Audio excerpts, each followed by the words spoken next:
Lumipas ang mga araw, patuloy na naghanda ang mga mandirigma sa mga dayong mapapadpad sa kanilang lugar. Ang kanilang mga sandata, nilapatan na ng kanilang mga gabay upang mas maging mapanganib ito para sa mga aswang. Marami na rin silang ikinalat na patibong sa paligid, masiguro lamang ang kanilang kaligtasan tuwing sumasapit ang gabi. Habang abala ito sa pagpapakalat ng mga bitag, itinuon naman ni Iluminado at ng kawangis ng kapitan ang paggapas ng mga palay sa mga lugar na mapupuntahan nila. Hindi rin nila sinanto ang anumang hayop na kanilang nadaraanan sa kadahilanang nais na nilang mapatid ang pagkain nila ng gulay at iba pang halaman. Isang umaga, habang nagtatambak ng mga pinatuyong palay itong si Iluminado, bahagya naman silang natigilan nang makasilay sila ng isang matandang lalaki na naglalakad sa kakahuyan. Di pa man yun nakakalapit sa lugar nila, agad naman yung sinalubong ng 5 mandirigma upang tanungin kung saan yun pupunta. Paglapit nila rito, bahagya namang natigilan ng matanda alinsunod sa kanilang sinabi. Ano ang pakay mo rito? Batid naming hindi ito ang dinaraanan ng mga tao. Pungad na wika ng tasi-tasi na nasa kaanyuan ng kanyang kapitan. Nang marinig naman yon ng matanda, ngumisilang naman ito habang itinuturo sa kalangitan ang kanyang daliri. Sa muling pagbaling ng paningin nito sa kanila, mahinahong sumagot ito ng, Mamayang gabi na ang pagdugo ng buwan. Maraming nilalang ang naghahangad na pumarito. Sa mga baryong nadaanan ko, nakita ko ang mga ritual nilang ginagawa. Kung mananatili kayo sa lugar na ito, may posibilidad na mamatay kayong lahat. Huwag kayong mag-alala, kaibigan niyo ako. Matapos itong ilahad ng matanda, doon nila napag-alaman na isa yung mangkukulam. Mariin din itong inilahad sa kanila. Napakalayo nito sa isang mangkukulam na ang tanging alam lamang ay maghabi ng mga manika. Dagdag pa nito na kaya lang naman yun pumaroon sa lugar na yon, alinsunod sa panaginip na ibinulong sa kanya ng pinuno ng tribo. Naniniwala ang matanda na bagaman matagal ng panahong tumalikod ang mga tasi-tasi sa mundo ng mga tao, meron pa rin yung mangilan-ngilang katiwala sa lugar. Kabilang na dito ang matanda at ang iilan pang antingero na nagtatangan din ng malalalim na lihim. Kusa silang nagpapakita sa mga tao sa mga panahong ang pinuno ng tasi-tasi mismo ang tumawag sa kanila. Ayon pa sa matanda, iwasan nilang isipin ang kanilang mga kaligtasan sapagkat hindi mahalaga ang kanilang buhay kung ikukumpara sa dakila nilang tungkulin. Matagal na silang nakahanda sa paniniwalang gagantihan ng Diyos ang mga mabubuti nilang gawa. Ako nga pala si Amador. Masaya kong makilala kayo, mga kaibigan. Wika ng mangkukulam pagkalahad nito ng kanyang pakay. Matapos namang marinig ng mga tasi-tasi ang sinabi nito, agad naman nila yung tinanggap ng walang pag-aalinlangan. Para sa kanila, walang halong pagsisinungaling ang mga bagay na inilahad ng matanda sa kadahilanang matagal na nilang alam ang tungkol doon. Upang maging matiwasay at maayos ang kanilang pag-uusap, minabuti nilang ipagpatuloy ito sa loob ng kubo. Pag-iwas na din ito sa mga tagapagmasid ng mga aswang, lalong-lalo na sa mga engkantong itim na nagkukubli sa mga kakahuyan. Makalipas pa ang ilang oras, pagtungtong ng 11:00 ng umaga, bahagya namang natigilan sila Iluminado nang mapansin nila ang unti-unting pagdilim sa labas ng kubo. Upang malaman kung ano ang mga nangyayari, agad naman silang lumabas na siyang naging sanhi upang bumungad sa kanila ang buwan na unti-unting dumaraan sa araw. Sa isang iglap, doon nila nasilayan ang pagdugo nito at kasabay nito ang paglitaw ng hindi mabilang ng mga nilalang sa paligid. Ang ilan sa mga nilalang na yon na gawa ng mabitag ng kanilang mga patibong, gawa ng pilit yung pumapasok sa loob ng kanilang bakuran. Sa pagpapatuloy ng kanilang pagmamasid, nanatiling kalmado lang naman ang grupo. Dahan-dahang naghahanda ng kanilang mga armas. Pagbunot nila ng kanilang mga sandata, sumipat sila sa langit habang taimtim na humihingi ng proteksyon sa Ama. Matapos nila yung gawin, agad naman nilang ibinaling ang kanilang mga mata sa kinaroroonan ng kanilang mga kalaban. Bago sila tuluyang lumabas ng kubo, inabisuhan nila si Iluminado na manatili sa loob. Ikaw na ang bahala dito, Iluminado. Kung may naiisip kang paraan para tumulong, gawin mo. Magmatsyag ka, makiramdam. Kapag nasipat mong nanghihina na kami, humanap ka na ng paraan para makatakas. Ito lamang ang nag-iisang paraan para mailigtas mo ang iyong sarili hanggang sa pagkawala ng dugo sa buwan. Wika ng tasi-tasi na nasa kaanyuan ng kanyang kapitan. Matapos naman niyang marinig ang sinabi nito, pinili niyang tumungo sa kanyang silid upang pag-isipan ang mga bagay na maaari niyang gawin. Bitbit niya rin noon ang gininto ang sinulid sa paniniwalang yun lamang ang nag-iisang bagay na maaaring makatulong sa kanya.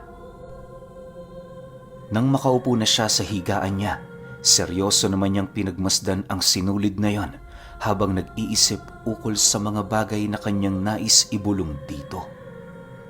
Hindi na rin mawala-wala sa isip niya ang tungkol kay Pilo Carpio at sa napakalaki nitong asong pilit nitong pinapaamo. Sa loob kasi ng ilang araw na nagdaan, nasipat niya ang ermitanyong yun sa kanyang panaginip. Alam niyang may koneksyon silang dalawa sa kadahilanang nagpapakita yun sa kanya kahit hindi naman niya yun iniisip. Makalipas pa ang ilang minuto, doon na niya inumpisahan ang pagtawag sa ermitanyo. Habang nagkakagulo sa labas ng kubo, abalang-abala naman siya sa pagtawag ng mga nilalang na makakatulong sa kanila. Hindi naglaon, pagramdam niyang may isa na sa mga tasi-tasi ang naglibing ng kamay nito sa lupa. Labis naman siyang nalungkot sa kadahilanang alam niya sa kanyang sarili na yun na ang hudyat ng kamatayan ng mga ito. Upang mapatotohanan ang mga bagay na kanyang naramdaman, dali-dali naman siyang lumabas para magmasid. Pagsilay niya sa paligid, bumungad sa kanya ang isang tasi-tasi na nakaluhod na sa lupa at dahan-dahang nag-aanyong putik ang buo nitong katawan. Dahil sa pangyayaring kanyang nasaksihan, halos mapalupasay na lamang siya sa lupa sa sobrang sama ng kanyang loob. Ang pagkamatay ng mga ito, ibinunto niya ang sisi sa kanyang sarili dahil naniniwala siya ang dahilan kung bakit nangyayari ang mga ganoong kaganapan. Maya-maya pa, nang masipat na naman niya ang isang kasama nilang napaluhod na din sa lupa, minabuti na niyang pumikit nang sa gayoy hindi na niya masilayan ang pagkamatay nito. Sa loob ng ilang minutong pakikipaglaban, 4 sa mga mandirigmang tasi-tasi ang binawian ng buhay. Naging matagumpay naman yung hindi maibigay sa mga aswang ang kanilang mga dugo.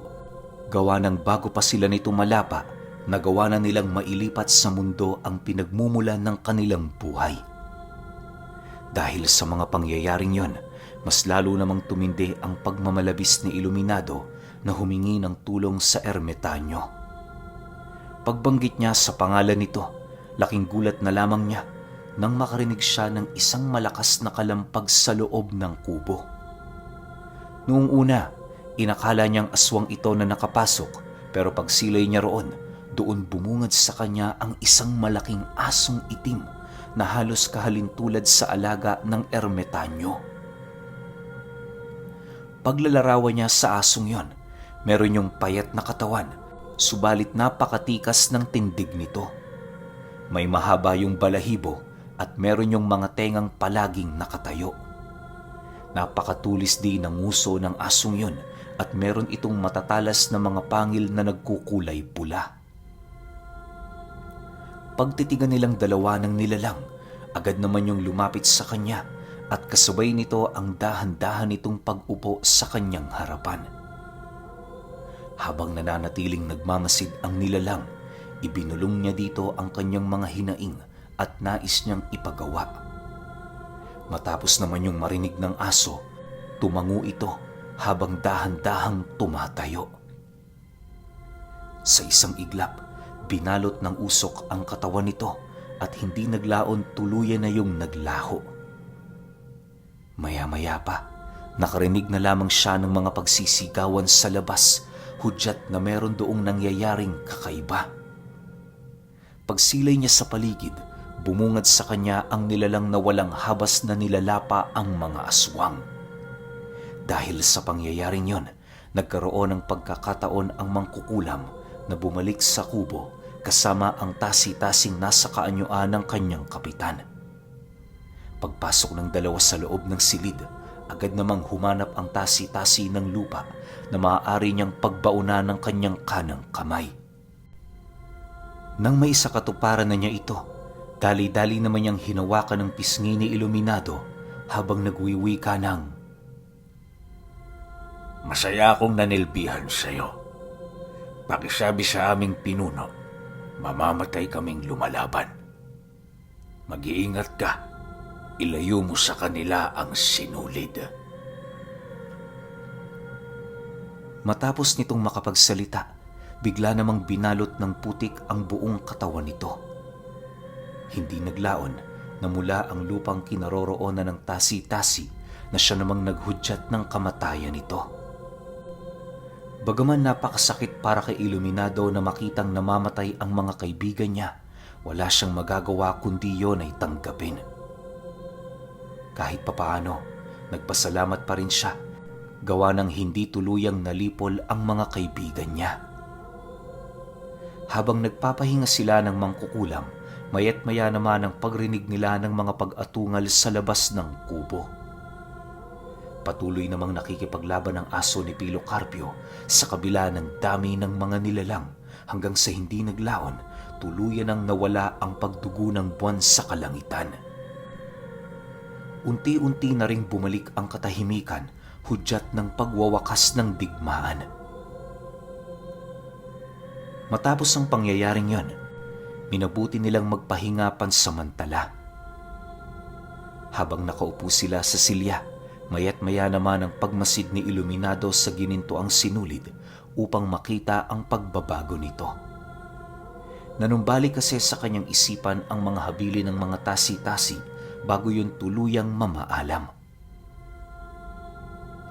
Sa pagpapatuloy ng kanyang pagmamasid, wala naman siyang nakitang kakaiba sa sinulid. Hindi naglaon, bigla namang nanlaki ang kanyang mga mata nang masipat niya ang pagkaputol ng maliit nitong piraso. Sa pagbagsak ng pirasong yun sa sahig, bumukas ang pinto ng kanilang kubo at doon nila nasilayan ng pinuno ng mga tasi-tasi kasama ang mga mandirigma nito. Nagmamadali yung lumapit sa kanila hanggang sa magkaharap na sila.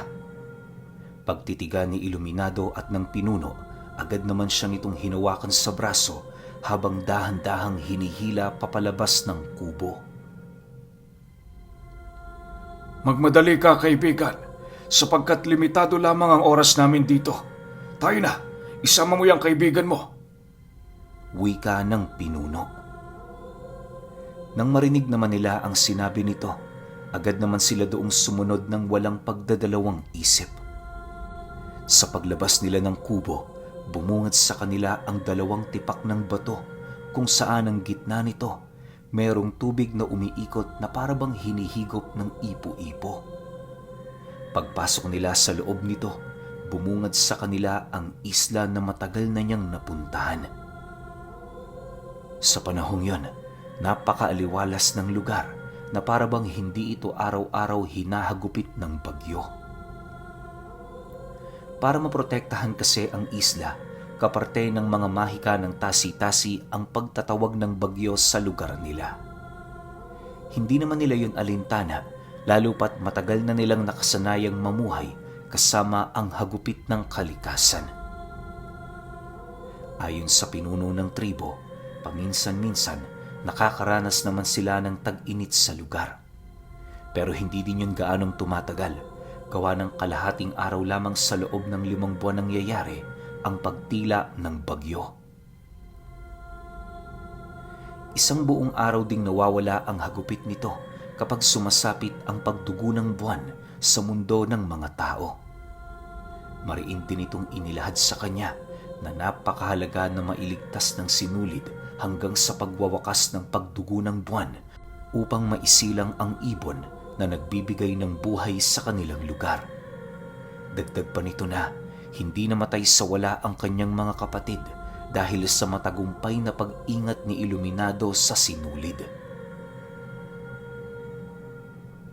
Sa pagdating nila sa isang lugar na merong arko at napapalibutan ng malilinaw na tubig, doon na silayan ni Iluminado ang isang halaman na namumulaklak sa gitna nito. Paglapit niya roon, nasipat niyang isa itong uri ng liryo na madalang lamang makita sa kanilang lugar. Meron itong kahel na bulaklak at sa pinakagitna nito, naroon ang animoy mga buto nito na maihahalin tulad mo sa ginto. Makalipas pa ang ilang minuto, hiningi ng pinuno ng mga tasi-tasi ang sinulid para iluklok sa bulaklak ng liryo. Matapos niya yung gawin, napangiti lang naman ito habang isinasalaysay sa kanya ang susunod na mangyayari. Mamumulaklak pa ang liryong yan sa loob ng 7 araw. Pagkaubos ng kanilang bulaklak, aahon ang isang dahon na nagbibigay buhay sa ibon. Pagkaraan ng 5 araw, lilipad ito kalakip ng apoy na buhay. Subalit ang mga kaganapang ating masisilayan sa isla, hindi nangangahulugan na magwawakas na ang ating pakikibaka. Ngayong ipapanganak na ang ibon, mas lalo pa silang magpupumilit na tumungo rito. Bilang tagapamahala ng lagusan, tungkulin mo Iluminado na ito'y pangalagaan. Wika ng pinuno ng mga tasi-tasi. Amador, gabayan mo ang batang ito sa lahat ng bagay. Ituro mo sa kanya ang ating paniniwala. Ibinibigay ko sa iyo ang katungkulan at pamamahala sa iba mo pang kapatid. Ilahad mo sa kanila, huwag silang mag-atubiling tumulong kung yon ay inyong kinakailangan. Marami pa kayong pagdadaanan sa mundo ng mga tao sapagkat doon namumugaran ang ating mga kalaban. Dagdag pa ng pinuno. Matapos itong mailahad sa kanila ng pinuno, agad naman silang bumalik sa baryo. Hinayaan na nila ang pagsibol ng liryo, lalo pat nasisiguro nilang wala namang masamang makakalapit sa lugar na yon. Sa loob ng 1 linggo, nanatili sila sa lugar para maisakatuparan ang pag-aayuno at ritual bilang paghahanda sa pagtanggap nila ng kanilang mga biyaya. Bago nila nilisan ng baryo, ibinigay ng pinuno ng mga tasi-tasi ang isang ginintoang sinulid na merong kakayahang maghabi ng panahon. Ipinahiram yun sa kanya, hindi para tanganin, bagkus ay maglakbay sa panahon para makita ang ermetanyong si Pilo Carpio. Mariinding ipinaalala sa kanya ng pinuno na sa kanyang paglalakbay, marami siyang makikilalang antingero na marami ng pinatunayan sa hanay ng kanilang larangan. Nang marinig naman yon ni Iluminado, agad naman silang tumungo sa baba ng isla kung saan naroon ang isang yungib na pugad ng maraming sawa sa dagat. Sa gitna ng pagsasalubong ng lupa at ng dagat, doon siya naupo habang siya ay niriritwalan ng mga tasi-tasi. Makalipas lamang ang ilang minuto, nakaramdam siya ng antok sa kanyang katawan at kasabay nito ang unti-unting pagdilim ng paligid. Sa paglaho ng mga tinig na kanyang naririnig, doon niya naramdaman ang kanyang sarili na dahan-dahang hinihila patungo sa kawalan. Pagmulat ng kanyang mga mata, bumungad sa kanya ang isang lugar kung saan merong nagaganap na pagtitipon ang mga aswang. Una niyang pagsilay sa mga ito, alam na niya agad na aswang ang mga nilalang na yon sa kadahilan ng ramdam na ramdam niya ang napakabigat na presensya sa paligid. Ang labis niya pa noong ikinabahala ay ang presensyang nanggagaling sa mga ito na halos daan-daan ang agwat kung ikukumpara sa mga nilalang na kanilang nakalaban. Bago pa man siya masilayan ng mga aswang, nakaramdam siya ng mahinang pagkalabit sa kanyang likod. Pagsilay niya rito, bumungad sa kanya ang matandang gabi-gabi niyang nasisilayan sa kanyang panaginip. Sumunod ka. Wika ni Pilo Carpio pagtitigan nila. Matapos naman yung marinig ni Iluminado, agad naman siya doong sumunod ng walang pagtututol. Pagpasok nila sa loob ng isang bahay, doon niya nasilayan ang alaga nitong aso na nakatali sa isang tabi. Mula sa pinto hanggang sa pagpasok nila ay maigi siya nitong pinagmasdan na parabang naghihintay lamang yung siya ay magkamali sa kanyang galaw. Ayon kay Pilo Carpio, mabait naman ang asong yon, basta ba'y kasama niya ang taong pumasok sa loob. Kung nagkataong hindi kasama ni Iluminado ang ermitanyo, maaaring hindi na siya makalabas sa bahay na yon. Mariin din itong inilahad sa kanya, hindi pangkaraniwang nilalang ang kanyang nakikita sapagkat isa yung gabunan na nagbabalat kayo lamang. Sa pagpapatuloy ng pagkwento ng matanda, doon niya napag-alaman ang tungkol sa nilalang na yon at kung bakit ito naging sunod-sunuran sa nais ng ermitanyo. Ayon kay Pilo Carpio, bata pa lamang noon ang gabunan nang magdesisyon siyang alagaan ito. Kaya niya yun naging responsibilidad sa kadahilanang ang mga magulang ng gabunan ay namatay dahil sa pagsunod sa kanya. Mababait ang mga nilalang na yon, kaya bilang gantimpala, inakong ganap ni Pilo Carpio ang ulilang anak nito. Dagdag pa nito na ang hindi niya lamang napansin sa paglaki ng bata ay ang naging epekto nito sa kanyang sarili. Masamang pangitain para sa anak ng isang gabunan ang maulila sa kadahilan ng mismong ang utak nito ang sumisira sa kanyang pagkatao. Dahil sa alam ng batang yon na hindi si Pilo Carpio ang kanyang totoong ama, kung kaya't mismong ang sarili niya ang naging kalaban niya. Ilang taon din yung nakipaglaban hanggang sa dumating ang puntong natutunan nito ang sikreto ng balat kayo. At sa una nitong pagpapalit anyo, hindi na ito nanumbalik sa kanyang tunay na anyo. Mas hinangad ng gabunan ang manatili bilang aso sa paniniwalang yon ang magsisilbing paraan para matakasan niya ang masalimuot na kalungkutan at nakaraan. Kahit nasa ganito itong anyo, mas ninais pa rin itong sumunod kay Pilo Carpio. Bagaman nasa anyong kaanyuan na ang batang yon, natutunan pa rin itong makipag-usap sa kanya kung yon ay kinakailangan. Tuwing gabi, nadadatnan yon ng ermitanyong umiiyak, sinisisi ang kanyang sarili dahil sa mga nangyari. Hindi naman niya yun gaanong pinapansin, gawa ng alam niya sa kanyang sarili na wala siya doong maitutulong.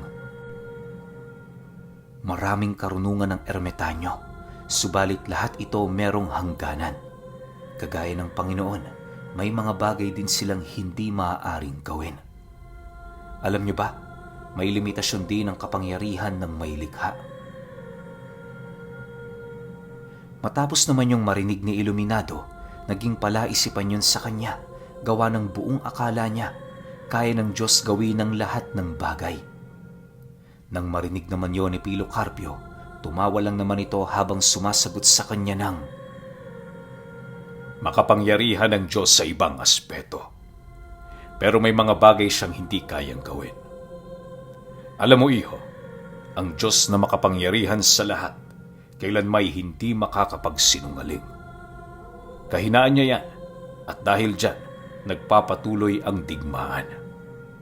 Sa hangarin niyang maprotektahan ang mga tao at ang pagkakaroon niya ng ugaling pagiging patas sa lahat, sinasagad naman ng demonyo ang pang-iimpluwensya nito sa mga tao.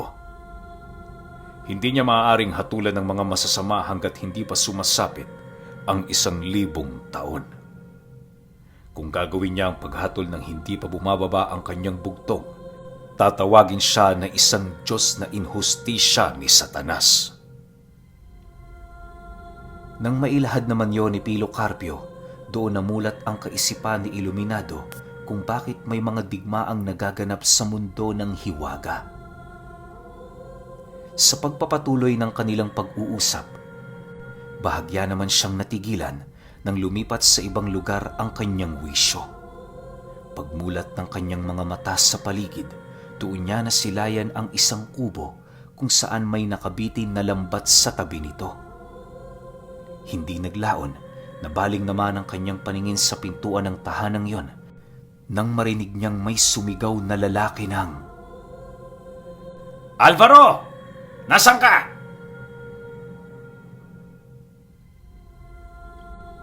Okay, grabe naman yung ender ng episode na to. Pakinggan niyo yung buong kwento pakinggan niyo yung buong kwento. Merong pinapaliwanag si Pilo Carpio, yung gabunan na alaga niya. Alam niyo sino pumapasok sa isip ko? Si Gonzalo. Di ba? Tapos, yung finisher, yung pagwawakas ng episode na to, hinahanap naman si Alvaro. Alam ko, karamihan sa inyo, kilala talaga kung sino to si Alvaro. Kasi nasa bloodline to nila JR. Di ba? So, ewan ko lang kung ano mangyayari Di ko alam kung ano mangyayari sa susunod na episode. Pero drop din natin kagad yung episode 6 para hindi kayo mabitin. Yun lang. Pahintayin na lang ako. Salamat.